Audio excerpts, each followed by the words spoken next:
Civil rights का मामला हो, विमेन राइट्स का हो, ह्यूमन राइट्स का मामला हो, अब ये तय करना है कि इस दौर में इन तमाम चीज़ों को, इस इस्लाह अमल पर इसको पूरा करने के लिए हमको सड़कों पे आए बगैर क्या ये काम मुमकिन है। ये एक बहुत अहम सवाल इसलिए कर रहा हूँ कि सलमान खुर्शीद साहब यहाँ तशरीफ़ फरमा हैं, इज़्ज़त माब मिनिस्टर रह चुके हैं। वो कांग्रेस का दौर था, चला गया कि वहाँ पर ऐसे सेमिनार्स का, ऐसे कन्वेंशंस के करारदादों का कुछ ना कुछ इफ़ेक्ट होता था, बात सुनी जाती थी। लेकिन आज दौर बिल्कुल मुख्तलिफ है।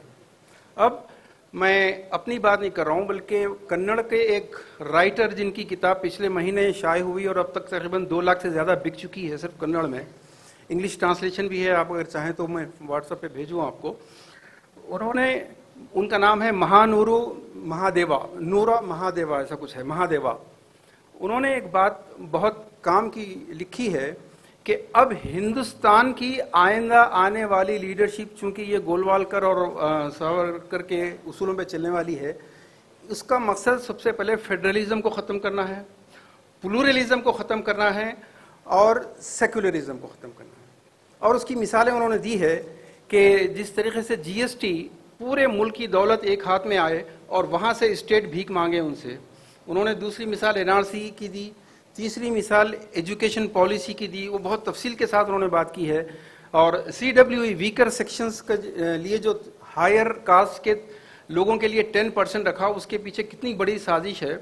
मुख्तसर ये है दोस्तों, आपके सामने अभी हमको आज के इस मीटिंग का जो दावतनामा मिला, उसमें हालात क्या हैं बहुत तफसील के साथ बता दिए गए हैं। उसमें सिर्फ एक ही चीज़ का अगर इजाफा करें कि एक तरफ प्राइम मिनिस्टर लाल किले पर खड़े होकर औरतों के प्रोटेक्शन के लिए बड़ी पुरदर्द एक्टिंग करता है, और उसी दिन गुजरात गवर्नमेंट ने जिन गुंडों को, जिन रेपिस्ट को आज़ाद किया, वो आपको मालूम है। ये जुडिशरी का रेप था, ये डेमोक्रेसी का रेप था। लेकिन सवाल ये पैदा होता है कि मैं ज़रा मिज़ाह का भी, मेरा तारुफ एक मिज़ाह से भी है, आप लोगों को याद दिला दूँ कि मुग़ल आज़म में एक डायलॉग है, जब अनारकली क़ैद कर ली जाती है तो शहजादे सलीम कहते हैं कि अनारकली क़ैद कर ली गई और मैं देखता रहा।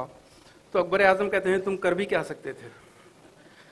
उन्होंने इतना बड़ा एक्शन, मुसलमानों के मुंह पे तमाचा मारा कि आपकी बेटियों और आपकी बहनों को नंगा करके गुजरात की सड़कों पर असमत रेजी की गई और उन खातिलों को छोड़ दिया गया। अब इस तफसील में जाने का वक्त नहीं है, लेकिन ये आपकी ग़ीरतों को ललकारने वाली बात है। तो ऐसे वक्त में जो सिविल राइट्स की हिफाजत के लिए हम लोग उठे हैं, हम लोग सब साथ हैं, लेकिन एक चीज़ तय करनी पड़ेगी कि अब हमारे पास वो मैन फोर्स या मास पावर चाहिए जिसका अभी पेशरो मुखर्रिर ने हमारी गांव डिस्ट्रिक्ट लेवल के ऊपर जितनी स्ट्रक्चर की ज़रूरत है, उस स्ट्रक्चर को पैदा करने के लिए जो मास फोर्स चाहिए बग़ैर मास फोर्स के, और इस मास फोर्स में सबसे पहले सफ़े अव्वल में सड़क पर आने वाले लोग जब तक ये नहीं होंगे, हम कुछ नहीं कर सकते। इतने एक्सपीरियंस लोग, इतने काबिल तरीन लोग हैं, इनकी ये उम्र के उस हिस्से में हैं जहाँ पर अपनी ज़िंदगी के पूरे तजुर्बात का निचोड़ पेश कर सकते हैं। इनको अमल में लाने के लिए हमारे पास मास फोर्स कहाँ है, उसको पैदा करने के ऊपर सबसे ज़्यादा इस वक्त जोर देने की ज़रूरत है। हमको स्पीकर्स चाहिए, हमको डोनर्स चाहिए, हमको एडमिनिस्ट्रेटर्स चाहिए, बहुत कुछ चाहिए। और आपका दुश्मन आपकी मास फोर्स को पैदा होने नहीं देगा। ऐसे इजलास अगर आप पिछले 50 साल में देखें तो बेशुमार हो चुके हैं। हम सेकेंड स्टेप पे जहाँ नाकाम हो रहे हैं, हमारी मास फोर्स को टुकड़े करने के लिए उसके पास बहुत आसान हरबा है। जहाँ जिस दिन आप इन सिविल राइट्स के लिए एक तंजीम बना देंगे, उस तंजीम का कोई तो नाम होगा, पॉपुलर फ्रंट होगा, तामीर मिल्लत होगा, MIM होगा, जमात इस्लामी, कुछ तो होगा। आपने अगर फाशिस्टों का साथ दिया तो आप ईडी से महफूज रहेंगे, आपकी हर तरह से हिफाजत होगी। लेकिन अगर आपने फाशिस्टों के खिलाफ आवाज़ उठाई, जस्टिस के लिए, इक्वल राइट्स के लिए अगर आवाज़ उठाई, तो फिर आपके ऊपर आतंकवादी का लेबल लग जाएगा। क्या हम इसके लिए तैयार हैं? और अगर ठंडे ठंडे ऐसे प्रोग्राम करते रहेंगे तो ये तो होने वाला नहीं है काम।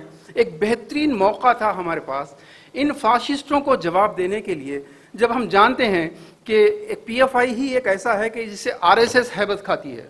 अमित शाह और मोदी की कोई तकरीर PFI का नाम लिए बगैर मुकम्मल नहीं होती, तो तमाम लोग, चाहे उसको जानते हो ना जानते हो, चाहे उसके मुखालिफ हों, लेकिन वो जिससे हैबत खाते हैं उसका अगर साथ देते मजबूती से, तो आज हमको ہماری خبریں عامر علی خان صاحب کی مہربانی ہے جو سوائے اردو اخباروں کے اور کہیں آتی بھی نہیں.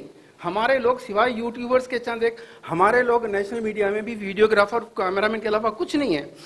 تو میرے دوستوں میں صرف اتنا عرض کرنا چاہوں گا, ہم کو وہ اصل جو فورس بنانے کی ہے اس کے لیے ہم کو کام کرنا ہے. آج صورتحال یہ ہے دوستو کہ آپ سے کوئی بڑی پارٹی بات کرنا نہیں چاہتی. کجریوال بات کرنا نہیں چاہتا, اکھلیش بات کرنا نہیں چاہتا, راہل بات کرنا نہیں چاہتا, KCR بات کرنا نہیں چاہتا. حتیٰ کہ ہم جب سے بہوجن کے گروپس میں جانا شروع ہوئے ہیں, ان لوگوں میں جو SC ST ہے, جو ان کی اعلیٰ ذات کے سارے دھتکارے ہوئے لوگ ہیں, وہ بھی اپنی اپنی پارٹیاں بنا کر یہ چاہتے ہیں کہ آپ ہمارے پیچھے آئیں لیکن ہماری برابری کی بات مت کریں, ہمارے برابر بیٹھنے کی بات مت کریں. ہم آپ کو کارپوریٹر کی سیٹ دیں گے, ہم آپ کو MLA کے لیے سیٹ دیں گے, MP کے لیے بھی دیں گے, لیکن آپ برابری کی بات مت کرو. تم ایک محمود علی بن کے رہو, تم ایک MIM کی طرح بن کے رہو, تم یا مختار عباس ندوی کی بن کے رہو, لیکن تم کو رائٹس نہیں ملیں گے. اب ایسے وقت میں آپ کو اپنی اون طاقت پیدا کرنا پڑے گا. میں آخری 1-2 منٹ میں بالخصوص ان بھائیوں سے گزارش کرنا چاہتا ہوں جو کئی آرگنائزیشن چلا رہے ہیں, ایجوکیشنل, سوشل ریفارم وغیرہ وغیرہ. یہ آرگنائزیشن چلانا اللہ تعالیٰ کی طرف سے ایک بہت عظیم صلاحیت کی وجہ سے ہوتا ہے. یہ لوگ انٹلیکچوئل ہیں یہ بھائی. اور دوسرے ہمارے وہ نوجوانوں کو میں دیکھ رہا ہوں کہ کوئی کانگریس میں گھس رہا ہے, کوئی TRS میں گھس رہا ہے, اور آپ کو معلوم ہے کہ ملنے والا کیا ہے. ملنے والا خصاب کے چھچڑے جیسا لوٹتے ہیں ویسا حج کمیٹی کی صدارت ملے گی, اردو کمیٹی کی صدارت ملے گی. اس سے آپ کو کچھ نہیں ملے گا, لیکن اگر اپنی اون طاقت ڈیولپ کریں گے تو آپ بہت کچھ کریں گے. میں یہی کہنا چاہتا ہوں ان تمام آرگنائزیشنز کے لوگوں سے اور کانگریس, TRS, BJP میں جانے والوں سے کہ یہ صلاحیتیں جو اللہ تعالیٰ نے امانت کے طور پر تم کو دی ہیں اپنی قوم کو کھڑا کرنے کے لیے ہے, نہ کہ دوسروں کی غلامی کرنے کے لیے. آپ لوگ آئیے, اپنی طاقت نہیں ہے تو آپ ایسی کئی تنظیمیں قائم کیجئے, ایسا کچھ ہونے والا نہیں ہے. آخری بات دوستو, چونکہ ہم لوگ ایک ایسے دور میں ہیں کہ ہم یہ بھول گئے ہیں کہ شاید اسلام میں ان حالات کا مقابلہ کرنے کے لیے کوئی گائیڈنس ہے. نہیں دوستو, ہے, بہت بہترین گائیڈنس موجود ہے.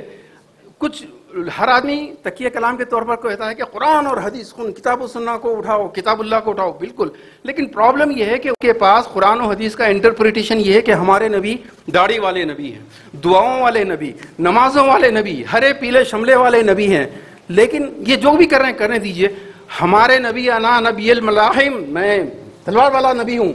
ان الجنت تحت ظلال السیوف.